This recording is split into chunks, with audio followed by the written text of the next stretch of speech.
Halo, assalamualaikum warahmatullahi wabarakatuh. Selamat datang di video ini. Saya Restu Hidayat dan teman saya Muhammad Juhri. Kali ini kami ingin membahas seorang tokoh orientalis, yaitu pemikiran William Montgomery Watt tentang Al-Quran. Baik, langsung saja kita ke biografi beliau. Lahir pada tanggal 14 Maret 1909 di Cheresfield, Skotlandia, keturunan dari seorang pendeta. Memulai pendidikan menengahnya di George Watson's College dan melanjutkan pendidikan kuliahnya di Universitas Edinburgh, kemudian melanjutkan ke Universitas Jena dan Universitas Oxford. William memulai studi bahasa Arabnya dengan Richard Bell. William diberikan gelar Emeritus Professor oleh Universitas Edinburgh. Ini adalah sebuah gelar penghormatan tertinggi untuk seorang ilmuwan. Gelar tersebut diberikan kepadanya karena ahli dalam bidang Islamic Studies.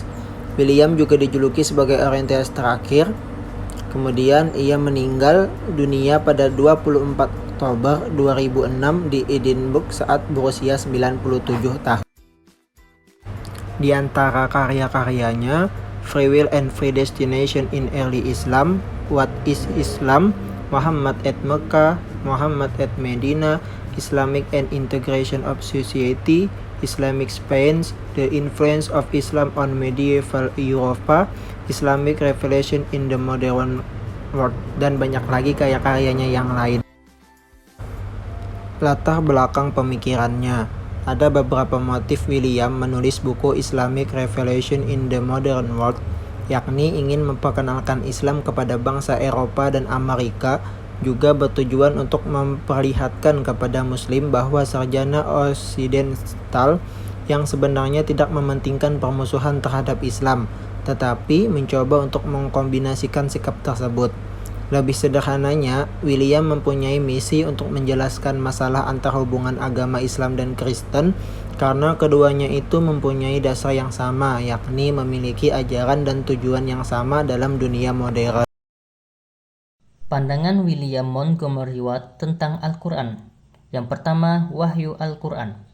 Dalam pengertian wahyu, tidak jauh dari pandangan pemeluk Kristen yang mana konsepnya itu memiliki kesamaan. Bagi mereka, dalam kitab Bible juga diartikan sebagai perkataan Tuhan, walaupun mereka tidak mengatakan bahwa kata-kata tersebut dibawa oleh malaikat, namun cukup menyebutkan pada hakikatnya yaitu kata-kata Tuhan. William mencoba menguji data Al-Quran dengan pendekatan secara historis dan mendeskripsikan beberapa ayat yang menurutnya cukup sebagai bentuk bukti tentang kebenaran Al-Quran dengan merekam jejak peristiwa Nabi Muhammad dalam menerima wahyu. Dalam menerima wahyu, ada kalanya Nabi Muhammad dalam keadaan sadar dan ada dalam keadaan tidak sadar. Menurut William, hal inilah yang menjadi penyebab timbulnya asosiasi dari pihak agama lain yang berinisiatif bahwa Al-Quran secara keseluruhan tidak datang dari Allah, melainkan Nabi Muhammad telah melakukan penambahan terhadapnya. Berdasarkan pendapat yang dikemukakan oleh William terkait perolehan wahyu di alam bawah sadar, William mengutarakan gagasannya bahwa agama itu lahir dari sumber yang sama.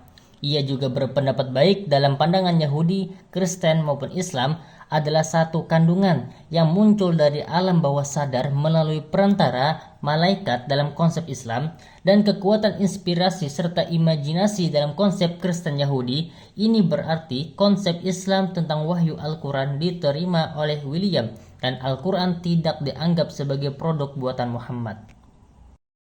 Yang kedua, tentang penulisan Al-Quran. Dalam beberapa literatur menjelaskan bahwa tradisi hafalan lebih efektif dibandingkan dengan tulisan.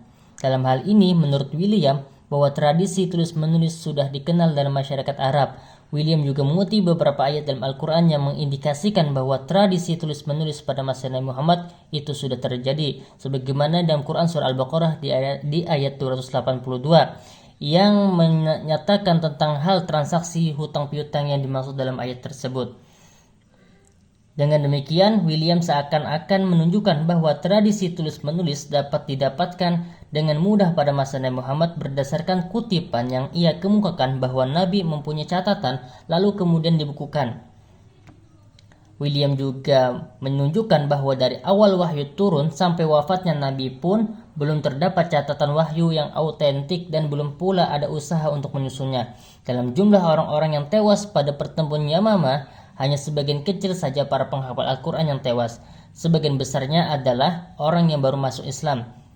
Selain itu, berpindahnya lembaran Al-Quran di tangan Hafsah menjadikan hal yang sangat diragukan, karena jika lembaran yang dirangkai oleh Zaid bin Sabit merupakan kumpulan resmi, maka mustahil jika lembaran itu jatuh di tangan yang tidak resmi. Yang ketiga, tentang penafsiran Al-Quran. William membuat sebuah teori untuk menyatakan bahwa Al-Quran itu sudah pernah direvisi, sebagaimana teori gurunya Richard Bell tentang konsep nasikh wa mansukh yang diakui kebenaran oleh orang Islam. Dalam bukunya Islamic Revelation in the Modern World, William mengatakan bahwa Nabi itu benar-benar menerima wahyu dan tidak pernah merubahnya. Bahkan ia menyatakan jika Al-Quran mengalami perubahan pada isinya, maka wahyu yang baru itulah yang melengkapinya. Dengan demikian perubahan itu bisa saja terjadi seiring dengan keadaan zaman. Singkat kata, bahwa William menyatakan bahwa Al-Quran adanya revisi yang berasal dari pembatalan dan penghapusan ayat-ayat atas kehendak Allah. Kembali ditekankan bahwa revisi yang dimaksudkan oleh William di sini adalah bisa saja perubahan itu terjadi seiring dengan perubahan kondisi sosial yang dihadapi umat Islam. Oleh karena itu, Watt menganggap bahwa ayat-ayat Al-Quran juga mengalami revisi, tetapi memang demikian tidak menghilangkan ayat-ayat ini. Adanya nasikh dan mansukh merupakan tanda bahwa ini adalah bentuk adaptasi ayat-ayat Al-Quran terhadap perubahan kondisi sosial yang dihadapi umat Islam saat itu. Dengan kata lain, menurutnya nasikh dan mansukh dalam Al-Quran merupakan saduran dari pesan-pesan yang diekspresikan pada kehidupan umat masyarakat yang sedang mengalami perkembangan. Nah, mungkin itu tadi adalah sejarah singkat tentang William Montague Watt serta tentang pemikirannya mengenai Al-Quran. Terima kasih sudah menonton video ini. Semoga nanti kami bisa kembali menginformasikan informasi tentang para tokoh orientalis.